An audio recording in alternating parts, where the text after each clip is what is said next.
Good afternoon, guys. Welcome back to the channel. Today I'm going to work on replacing the serpentine belt and the idler pulley and the tensioner pulley on my 2016 Toyota Tundra. So when it's cold and humid and rainy, I get this horrible squeak from the pulleys. I think it's from the tensioner pulley, because when I sprayed water on it, it quit squeaking. But I'm replacing both pulleys and the belt just to be safe. I'm gonna do it anyway. You know, I'm taking it apart, so I might as well replace all of it. So, yeah, I will insert a video of the squeak I had when it's wet and humid here.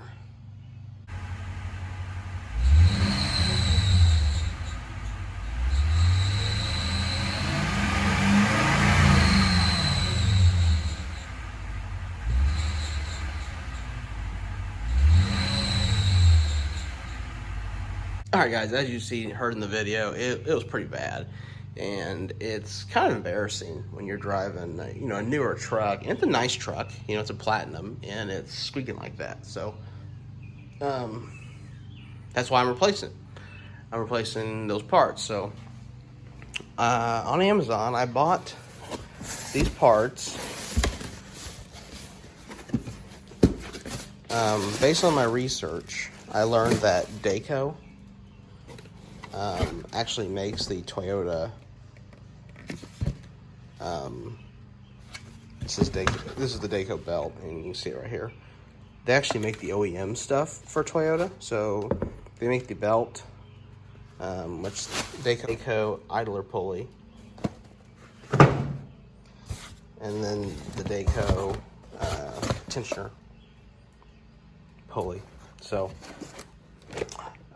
like I said, on the internet they said these were Toyota parts or Toyota suppliers. So yeah, guys, you need a 6mm Allen, I think, to take the tensioner pulley off. So I ordered two. One of them is really long, the other one's short. I wasn't sure which one I'd need, so we'll see once I get her tore down. But so I bought those, and then I also bought some offset box wrenches. I believe you need a 14 to do this. So those are the parts I bought. Got them all on Amazon, like I said. So let's get started. So I'm underneath the truck here. You can see I've scratched up the bottom of my bumper, but the skid plate needs to come off. So what we got under here is 1, 2, 3 10mm bolts. 1, 2 12mm bolts. And if you don't have a diff drop, then the back 3 here are going to be 12mm, but since I have a Toytech diff drop, those are actually 13mm. And you've got one right here, one back there, and then another one over here. So I'm gonna get those removed, and I'll be right back. At the tensioner pulley off, it is up here. Hopefully you can see up there. So what I had to use to get this off is 6mm to get this bolt out, and then I had to use a 12mm to get this bolt out. And I'll show you where they are in the tensioner pulley here. So here's the factory tensioner pulley. So the Allen was here, and this 12mm was holding it in down here. So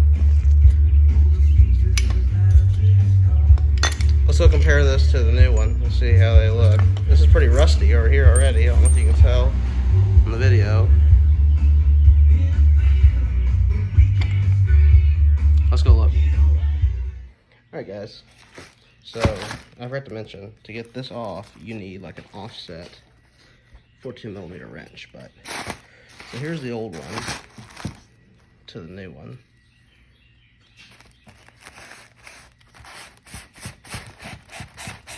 So get this installed, and hopefully it will quiet down the engine. Alright guys, for the idler pulley here, I use an offset 14mm wrench. I purchased these just for this. The link's in the description.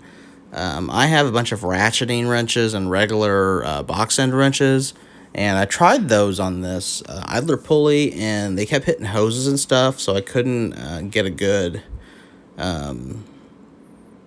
feel, I guess, for the bolt, if that makes sense. So I ended up using the offset wrenches. I'm glad I bought them because they really came in handy with this. I also used them down for the tensioner pulley as well. So yeah, it's 14 millimeter, and let's go check out and see if the old one matches the new Dayco one. And as you can see, they are an exact match. Neither one of them have Dayco stamped on them, which I thought was kind of weird, but it's the exact same thing. So a OEM direct replacement, and they manufacture it, so it makes sense. So let's keep going.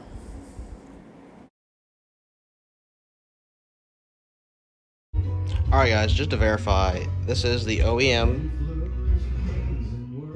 tensioner pulley, and as you can see, it has Dayco on the back of it. So guys, I got the belt installed. No more noises. I'm really happy with the quality of these Dayco. Like I said, online they said it was the same as the OEM, so really happy. I'm gonna attach the diagram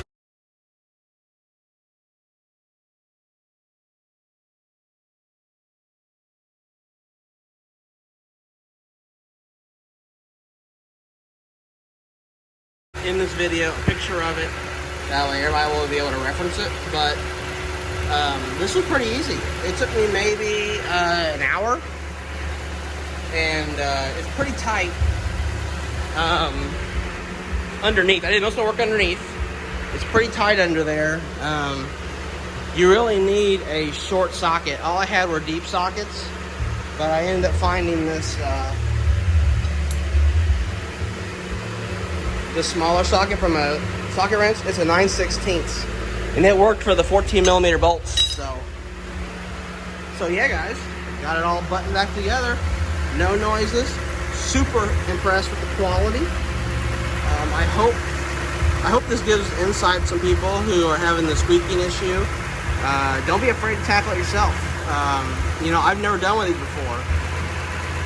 I did my research online on the Tundra forums. Very valuable. I definitely recommend you check those out. I use tundras.com and Tundra Talk.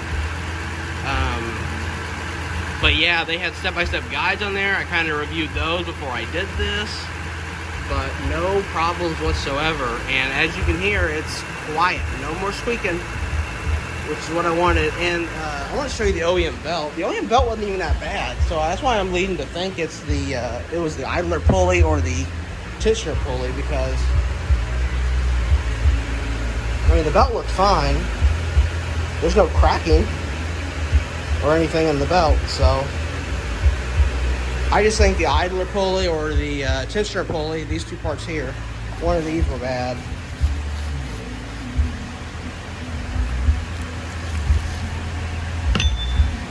Either way, so I'll put a parts list in the description. I got everything from Amazon. You can also buy the Serpentine belt kit from Rock Auto. But Amazon was slightly cheaper for me. But yeah, and I had to buy the 6 millimeter Allen, so I'm going to be returning the one I didn't use. But yeah, guys, this was very easy.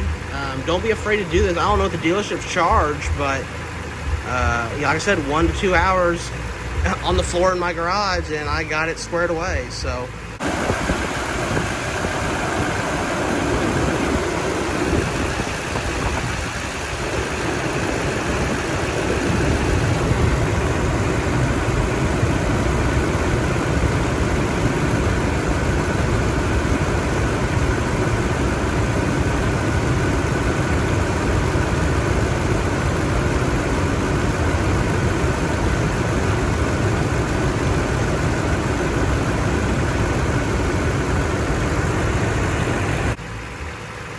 Hope you all enjoyed the video. If you like it, be sure to subscribe. Comment below what you think. And be sure to give this video a thumbs up. Have a great night, guys.